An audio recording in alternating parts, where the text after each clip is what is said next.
And this is actually the rim of an ancient volcano. And right next to it is this triangle shape. Let's see if there's anything up here.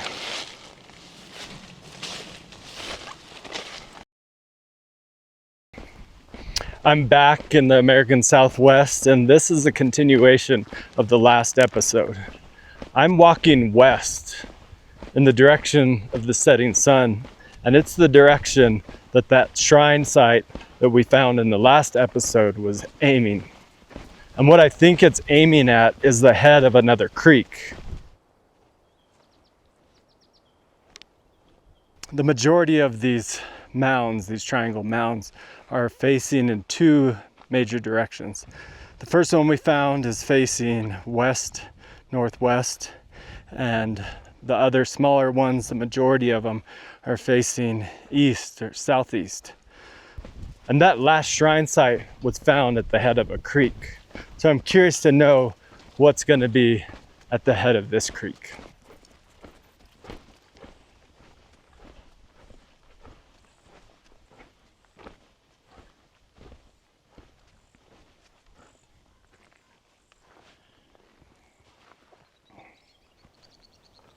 You could almost see a triangle shape in here, right there. But I don't know if I'm just forcing that shape. Probably.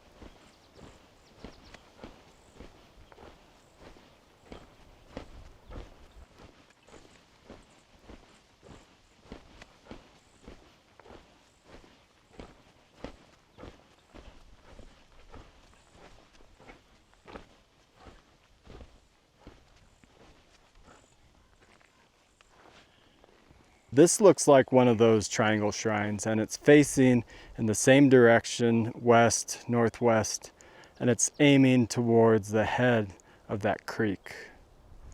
I think that's a good sign.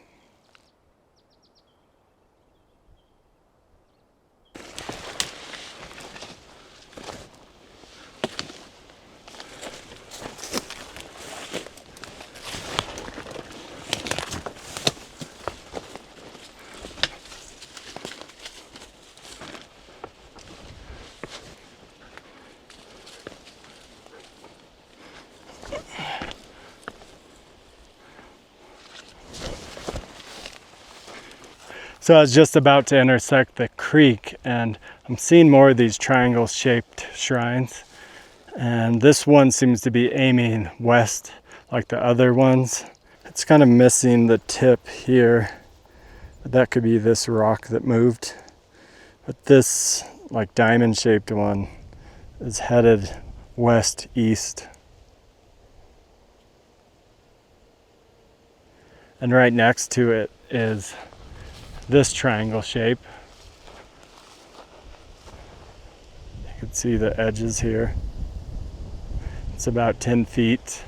It's about 10 feet long, and it's pointing north, northwest, and the head of the creek is actually over there, and the creek is right over in that tree line, so I'm going to follow it up to the head of it.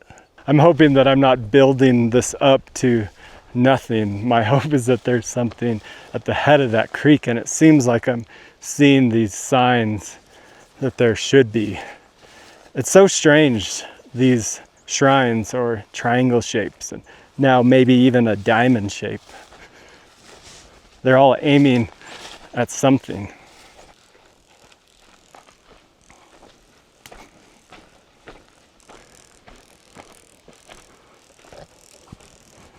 Wow. There's something here.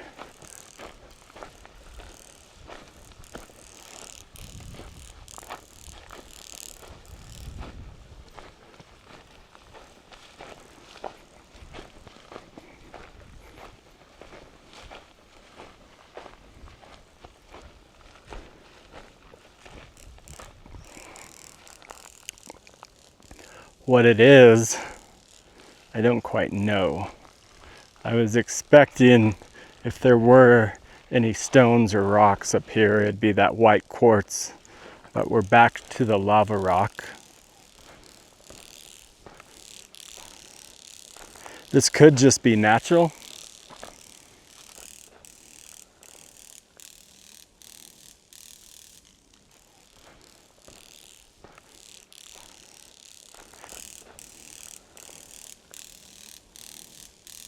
This is where I entered, and I just walked straight across this lava flow to kind of orient ourselves. The lava flow runs north to south, and it heads up here towards the top of the saddle, towards the mountain. And this is actually the rim of an ancient volcano.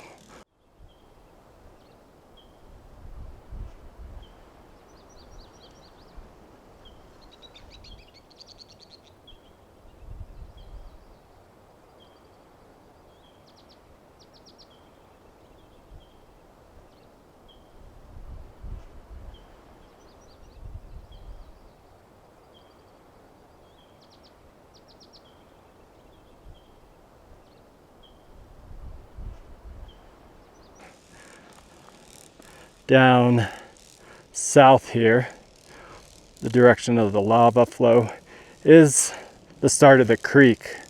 So this is the head of the creek. And I think what I'll do is I'll walk up to the top of the saddle here, to the very top, and then we'll work our way down this lava flow and see if we see anything.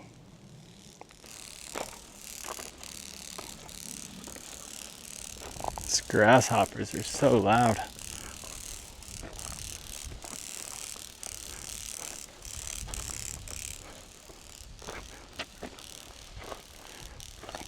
Oh. Wow.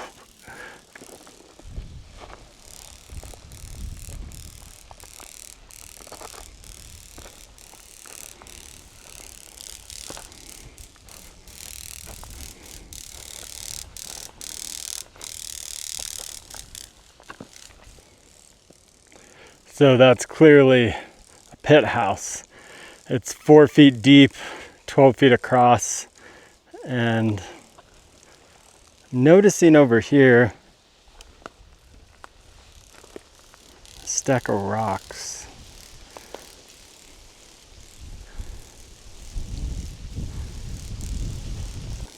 Now were those placed there 750 years ago, or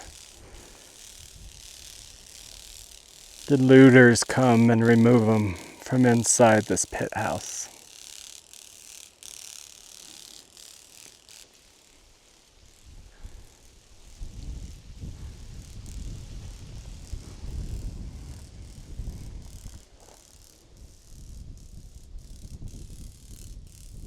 So one frustrating thing is when I was out here a month ago, I walked up this tree line to the top of the hill, and then I went downhill to the west. Because the report mentioned that there were sites west of the top of the hill. And clearly that was wrong. So I don't know if that was intentional or if there's just other structures over there, but I'm not about to go through that dense area again. I spent a whole day there and never found anything. And I've been fortunate over on this side.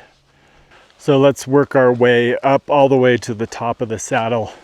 See if by chance we come across more of these structures.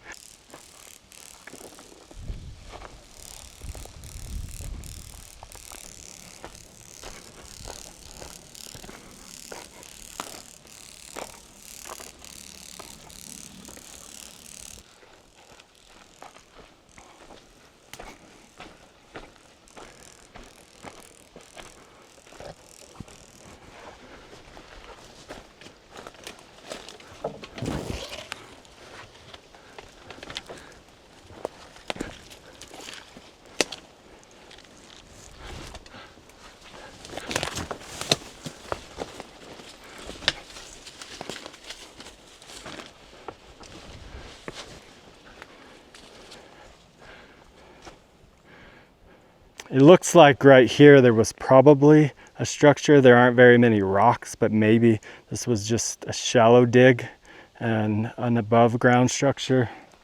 You could kind of see the impression here, so there may have been a structure here.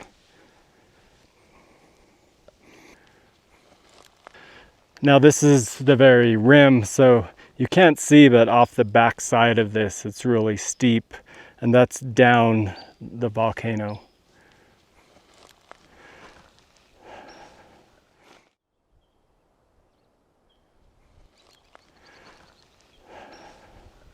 I'm not really seeing anything else up here, so let's head back and we'll head south down creek and we'll follow the remainder of that lava flow and see if we come across any other structures, any other shrines.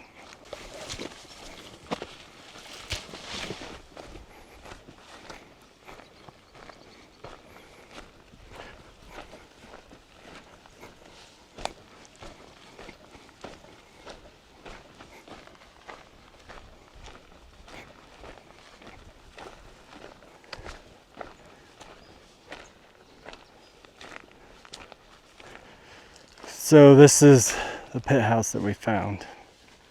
We'll continue on.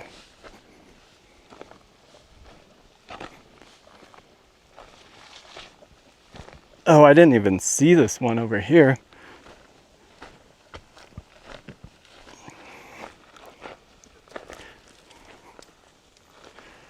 Wow.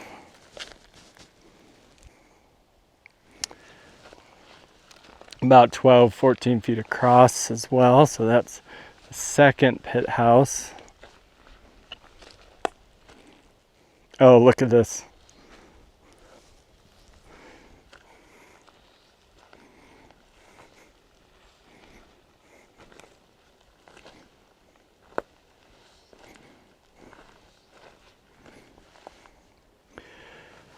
Oh, that's like 4 feet deep. 12, 14 feet across. And since it's that deep, it's definitely been dug in. You could see here, this seems somewhat fresh here, this mound.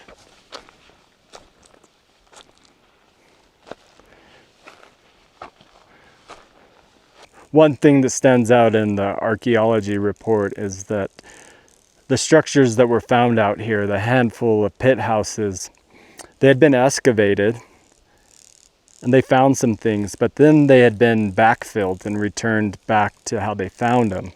They found in these a few points, a few arrow points, a few scrapers, an obsidian knife, and then they backfilled it all. So this means that this site has been dug through, that looters have been here. As much as I want a place to not be excavated so that it's in the exact state as the people who built it 1,000 years ago, unfortunately, the wrong people come along and dig through them.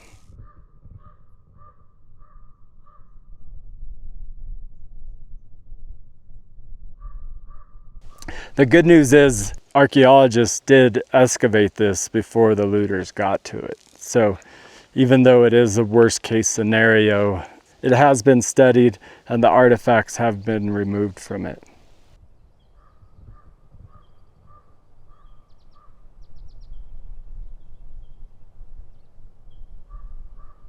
Right, so I'm going to continue down the creek, down the lava flow, see if we see any more structures.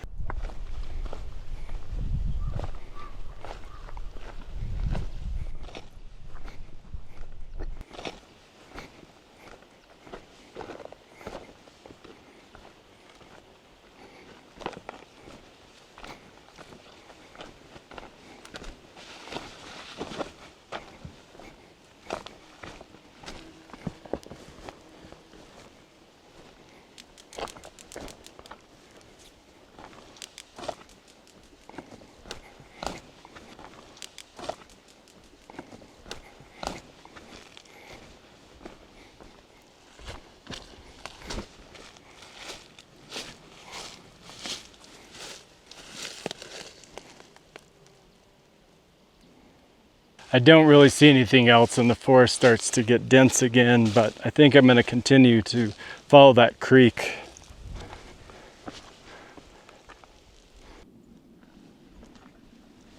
So the creek's not running, but you could imagine what it sounds like running underneath this.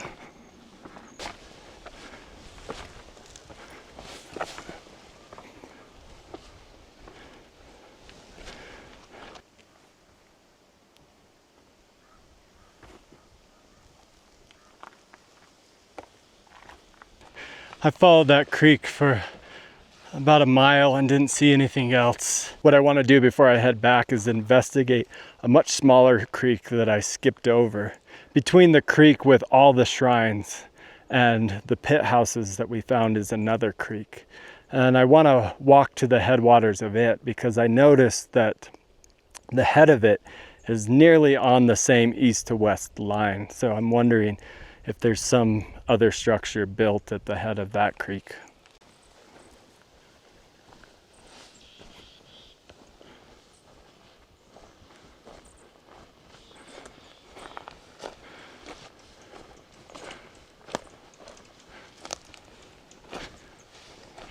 I'm seeing what looks like a natural spring, so I'm following it back north to the headwaters, see if there's any structures around it. So it's pretty trampled by cows.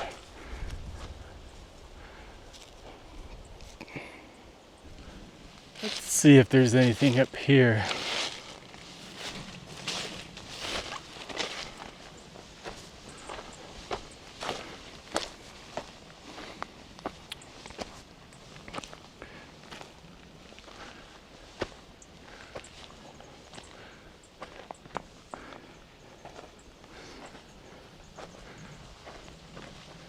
Yeah, look, not much to see, but there's an impression right here. So the pit house would be right here, and then the spring's here, and there's a little creek that runs out. And the strange thing is, when I followed this up, it actually connected in line. The shrine, all the shrine sites are that way, directly east or southeast. And then we're right in the middle between those pit houses that we found. And that's directly west. So they're in this line here, perfect. There's a lot of things kind of swirling around in my head, and I'm starting to connect the dots here. And I'm seeing why they built shrines up here, at least we think they might be shrines. You have all the heads of these creeks with springs on them, and they all seem to be in alignment.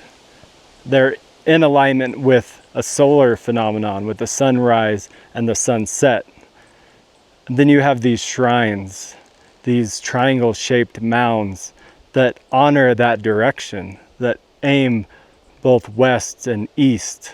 It's almost like they're trying to point out the significance to this place and honor it somehow.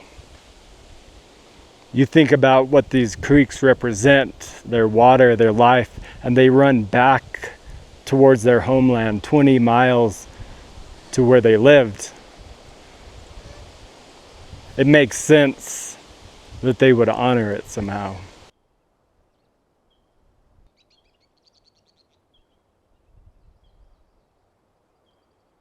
Why did they build their pit houses right at the head of the creek? We know that they often build their homes a little bit down creek, often at the connection of multiple creeks, so there was a more reliable source. But up here, they're building them at the head of the creek. Are these the homes of the shrine keepers who honored the spirit of water that gave them life? If these creeks flow back to their homeland, did they feel the need to have some of their spiritual wise men up here on top of the mountain at the head of the water source, so that when a drought came, they could give offerings and prayers to ask for water. I obviously don't know. These are just some of the thoughts that pour through my head as I'm wandering out here.